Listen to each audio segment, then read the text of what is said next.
Hello, good morning dear students. मैं Rambabu sir विज्ञान की ऑनलाइन क्लासेस में आपका हार्दिक अभिनंदन करता हूं। डियर स्टूडेंट्स, अपने 8th क्लास के साइंस के चैप्टरों में 8 चैप्टर मैंने पूर्ण करा दिए हैं। 9वां चैप्टर आज शुरू कराने जा रहा हूं, जिसका नाम है जंतुओं में जनन। जीवों के अंतर्गत जनन का एक विशेष लक्षण पाया जाता है, अर्थात जनन।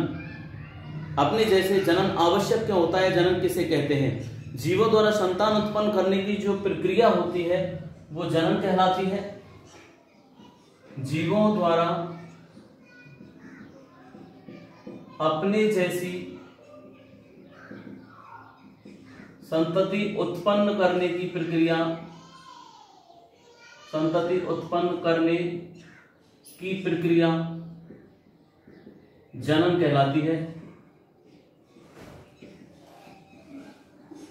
जीवों द्वारा अपने जैसी संतति उत्पन्न करने की प्रक्रिया डियर स्टूडेंट क्या कहलाती है? जनन।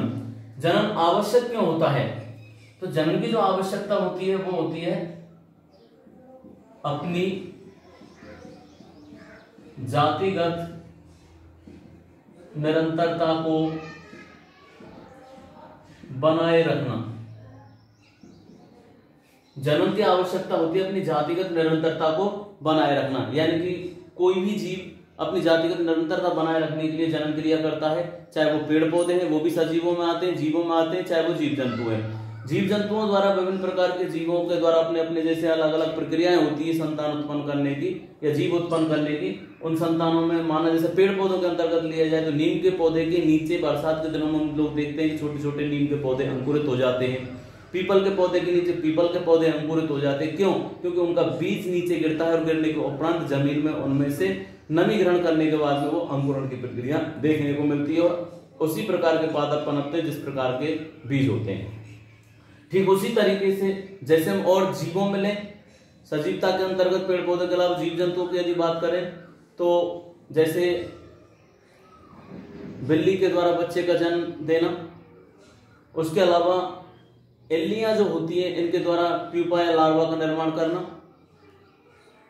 मेढक के द्वारा प्यूपा या लार्वा का निर्माण करना, इसमें कायांतरण की प्रक्रिया देखने को मिलती है। मनुष्य के द्वारा बच्चे को जन्म देना, गाय भैंस बकरी के द्वारा शिशु बच्चे का या बच्चे को उत्पन्न करना, तो ये सभी प्रक्रियाएं देखने को मिलती है जनन के माध्यम से। और अपनी जातिगत निरंतरता, यानी अपनी जाति मनुष्य अपने जैसी संतान उत्पन्न करता है, इसलिए वो पीढ़ी दर पीढ़ी आगे बढ़ती चली जाती है और उनकी जातिगत निरंतरता बनी रहती है। तो ये प्रक्रिया होती है जीवों द्वारा अपने जैसी संतति उत्पन्न करने की प्रक्रिया जनन कहलाती है। और जनन की आवश्यकता क्यों होती है? यहाँ पे प्रश्न होता है जनन किसे कहते हैं, जनन की आवश्यकता क्यों है?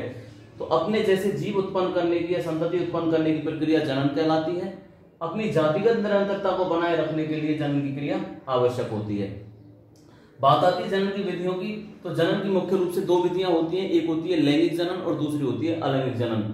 जीवों में मुख्य रूप से जितने भी जटिल जीव होते हैं ज्यादातर उनमें लैंगिक जनन की प्रक्रिया होती है और ज्यादातर जो सरल जीव रूपांतरण का रूप होता है उनमें अलैंगिक जनन की प्रक्रिया, खासकर का अलैंगिक जनन एक कोशिकीय जीवों में देखने को ज्यादातर मिलता है। लैंगिक जनन होता क्या है? यानी कि लैंगिक जनन में इस प्रकार का जनन होता है जिसमें नर व मादा युग्मकों का संलयन होता है, यानी कि नर युग्मक और मादा युग्मक दोनों समान रूप से जुड़ते हों, युग्मकों का मिलना दोनों के युग्मकों का, तो वो क्रिया होती है लैंगिक जनन। जबकि अलैंगिक जनन में नर और मादा युग्मक समान रूप से भाग नहीं लेते, उनमें कोई एक ही युग्मक अपने से संतति उत्पन्न करने की प्रक्रिया प्रेरित करता है, तो अलैंगिक जनन के अंतर्गत आता है। जीवों में मुख्य रूप से यदि हम देखें तो जैसे पेड़ पौधे हैं और इन पेड़ पौधों में हम देखते हैं जनन की प्रक्रिया, तो पेड़ पौधों के अंतर्गत पेड़ से जिस पादप का बीज अंकुरित है उसी तरीके का पादप अंकुरित हो जाना। बात आती है मानव के जनन की, तो मनुष्य का जो जनन होता है, मानव के जनन में यदि हम देखें तो मनुष्य में लैंगिक जनन की प्रक्रिया पाई जाती है, अर्धसूत्री विभाजन होता है। पादपों में ज्यादातर समसूत्री विभाजन होता है, ये ध्यान रखना है डियर स्टूडेंट्स। जबकि मनुष्य के अंतर्गत जो जनन की प्रक्रिया होती है उसमें लैंगिक जनन होता है और अर्धसूत्री विभाजन होता है। इसमें नर और मादा युग्मक दोनों समान रूप से भाग लेते हैं, स्त्री और पुरुष दोनों समान रूप से भाग लेते हैं। इनमें भाग लेने में नर जनन अंग, नर जनन अंग के अंतर्गत मुख्य रूप से जो पार्ट होते हैं उनमें एक जोड़ी क्या होते हैं? एक जोड़ी वृषण कोश, वृषण। दूसरा एक जोड़ी शुक्रवाहिनी, और एक शिश्न। वृषण जो कार्य होता है, उसके अलावा इसका और भी पार्ट होता है शुक्राशय, जो शुक्राणुओं को ग्रहण करने का भी कार्य करता है। यहाँ पे अगर हम बात करें अंडाशय, तो अंडाणु ग्रहण करने की बात होती है। तो वृषण के माध्यम से ये एक जोड़ी शुक्राणु का निर्माण करते हैं, तो नर युग्मक उत्पन्न करते हैं वृषण। वृषणों के माध्यम से नर युग्मक उत्पन्न करने की प्रक्रिया होती है, जिन्हें शुक्राणु कहते हैं। शुक्राणु जो होता है वो 3 भागों में बटा हुआ होता है। एक तो होता है इसका शीर्ष भाग, एक होता है इसका मध्य भाग, और एक होता है इसका पूंछ वाला भाग। 3 भागों में बटा होता है। और पीछे वाला जो पूंछ वाला भाग होता है वो बहुत पतला होता है, आगे की तरफ से हल्का सा, मध्य भाग इसका मोटा होता है, जिसके कारण ये निषेचन क्रिया के दौरान आसानी से तैर करके गर्भावस्था की ओर चला जाता है। शुक्रवाहिनी जो होती है, इन शुक्रवाहिनियों का कार्य होता है शुक्राणुओं को आगे की ओर ले जाना, शुक्राशय तक पहुंचाने का कार्य होता है शुक्रवाहिनियों का कार्य।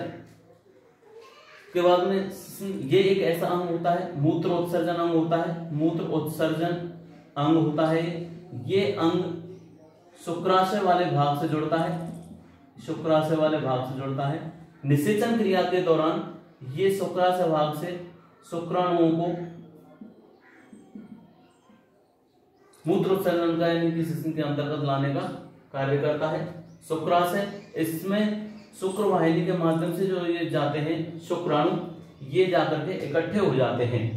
इकट्ठे होने के उपरांत ये सभी शुक्राशय में इकट्ठे होने के उपरांत जब निषेचन क्रिया होती है नर और मादा के मध्य में, तो निषेचन क्रिया के दौरान ये शुक्राणु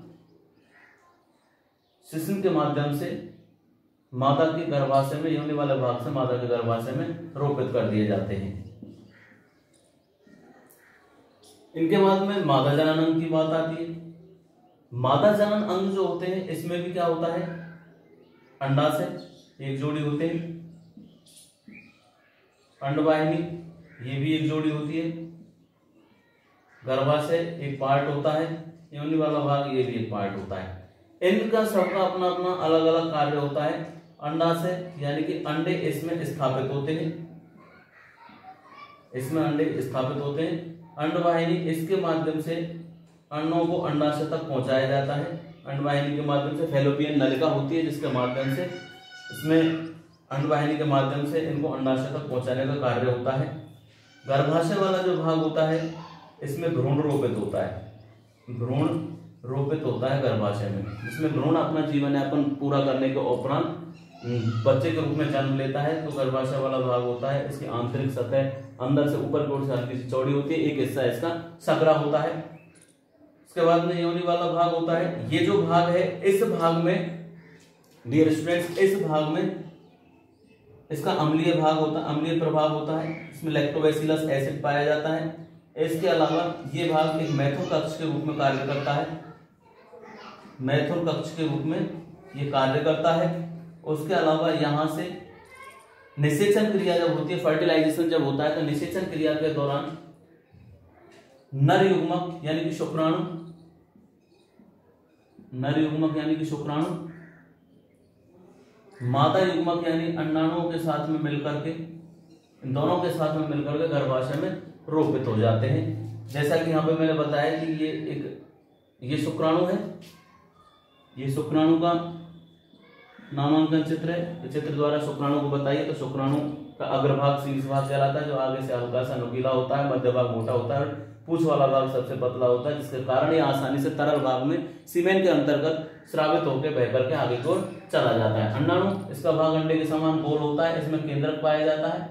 उसके अलावा ये अंडाणु और शुक्राणु दोनों आपस में जब मिलते हैं, तो ये निषेचन क्रिया में फर्टिलाइजेशन यानी युग्मनज का निर्माण करते हैं। तो हम देखते हैं यहाँ पर इसमें क्या हो रहा है, युग्मनज का निर्माण हो रहा है। और युग्मनज का निर्माण होने के उपरांत यहाँ से माता के गर्भाशय में भ्रूण के रूप में संलयित युग्मनज का निर्माण होगा, तो यहाँ पर आ जाता है और गर्भाशय में रोपित कर दिया जाता है। रोपित करने के उपरांत डियर स्टूडेंट्स, ये भाग अत्यधिक सक्रिय होता है और गर्भाशय के अंतर्गत भ्रूण एक निश्चित आयु तक अपना पोषण प्लेसेंटा वाले भाग से प्राप्त करता है, अप्राय प्लेसेंटा वाले भाग से प्राप्त करता है, और एक निश्चित समय के उपरांत भ्रूण एक शिशु के रूप में परिवर्तित हो जाता है, जिसकी प्रसव के दौरान जो उत्पन्न होता है। तो ये प्रक्रिया पूरी जनन तंत्र के अंतर्गत आती है। जनन तंत्र में नर जनन और मादा जनन, इन दोनों में ये जो जनन तंत्र है पूरा, इनमें पहली बात अर्धसूत्री विभाजन होता है। अर्धसूत्री विभाजन ये क्या होता है? अर्धसूत्री विभाजन मैंने बताया भी है। अर्धसूत्री विभाजन वो विभाजन होता है जिसमें गुणसूत्रों की संख्या मात्र कोशिका के गुणसूत्रों की संख्या के आधी रह जाती है, उसको हम अर्धसूत्री विभाजन कहते हैं। तो ये अर्धसूत्री विभाजन होता है। लैंगिक जनन की प्रक्रिया होती है, इसमें कौन सा जनन होता है? लैंगिक जनन होता है। पूछ लिया जाता है कि नर के अंतर्गत कौन सा जनन है, तो लैंगिक जनन होता है। लैंगिक जनन होता क्या है? तो इस प्रकार का जनन जिसमें नर व मादा युग्मक दोनों समान रूप से भाग लेते हैं, तो वो लैंगिक जनन कहलाता है। नर युग्मक जो होता है इसमें शुक्राणु भाग लेते हैं और मादा युग्मक में अंडाणु भाग लेते हैं। इन दोनों का क्या होता है? संलयन होता है।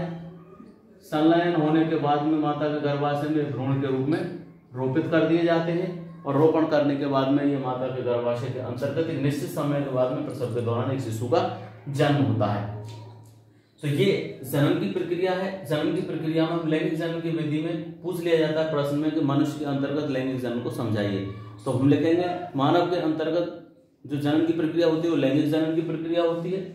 इसमें मुख्य रूप से लैंगिक जनन होता है। लैंगिक जनन इस प्रकार का जनन जिसमें नर और मादा युग्मक दोनों समान रूप से भाग लेते हैं। नर युग्मक के माध्यम से शुक्राणुओं का निर्माण होता है, मादा युग्मक के माध्यम से अंडाणुओं का निर्माण होता है। इन दोनों में अंडाणु शुक्राणु समान रूप से मिलकर युग्मनज का निर्माण करते हैं। इसके बाद में नर और मादा जनन अंगों की बात आती है। नर जनन अंग जिसमें मुख्य रूप से एक जोड़ी वृषण, शुक्रवाहिनी, शिश्न और शुक्राशय पाए जाते हैं। मादा जनन अंग की बात की जाए तो अंडाशय, अंडवाहिनी और गर्भाशय योनि वाले भाग पाए जाते हैं। इनमें वृषण का कार्य जो होता है नर जनन अंग में, वो नर युग्मक उत्पन्न करते हैं। वृषण के द्वारा जो शुक्राणु बनते हैं और इनका शुक्राणु जो होते हैं ये वृषण के माध्यम से बनने के उपरांत इनका मुख्य रूप से शुक्रवाहिनी के माध्यम से ये शुक्राशय में पहुंचा दिए जाते हैं। शुक्राशय से जब मैथुन क्रिया होती है नर और मादा युग्मक के बीच में, तो ये शिश्न वाले भाग से शुक्राशय से शुक्राणु मूत्र उत्सर्जन नलिका के अंतर्गत ही उसी मार्ग से ये माता के गर्भाशय में योनि वाले भाग में छोड़ दिए जाते हैं। छोड़ने के उपरांत ये माता के गर्भाशय में चले जाते हैं, जहाँ अंडाणुओं के साथ में मिलकर के युग्मनज होता है। अंडाणुओं के साथ मिलकर हम देखते हैं कि ये अंदर योनि वाला भाग है, इस भाग में अंडाणु, ये रहा शुक्राणु और अंडाणु दोनों जाकर के इस भाग में मिल जाएंगे। मिलने के उपरांत यहाँ पे क्या बनेगा? एक युग्मनज का निर्माण होता है। युग्मनज हो गया। युग्मनज संयुक्त होकर के एक भ्रूण का निर्माण करते हैं। इस युग्मनज से किसका निर्माण होगा? भ्रूण का निर्माण होगा। भ्रूण के निर्माण होने के बाद में एक निश्चित जीवन यापन बाद में शिशु का जन्म हो जाता है। शिशु का जन्म हो जाता है। आशा करता हूँ डियर स्टूडेंट्स ये जनन की प्रक्रिया का जो मैंने पार्ट शुरू कराया है, यहाँ तक जो मैंने कराया है ये आप लोगों की समझ में आ गया होगा। यहाँ से आगे इसी टॉपिक को हम कल आगे बढ़ाएंगे पार्ट सेकंड में। जब तक आप घर पर रह करके जनन क्या है, जनन क्यों आवश्यक होता है, जनन की विधियां क्या होती हैं, इनमें नर जनन अंग क्या है, मादा जनन अंग क्या है, इनमें इनके बारे में आप लोग जो मैंने ये बताया आज के चैप्टर में वो आप घर पर बैठ करके अध्ययन करेंगे। धन्यवाद।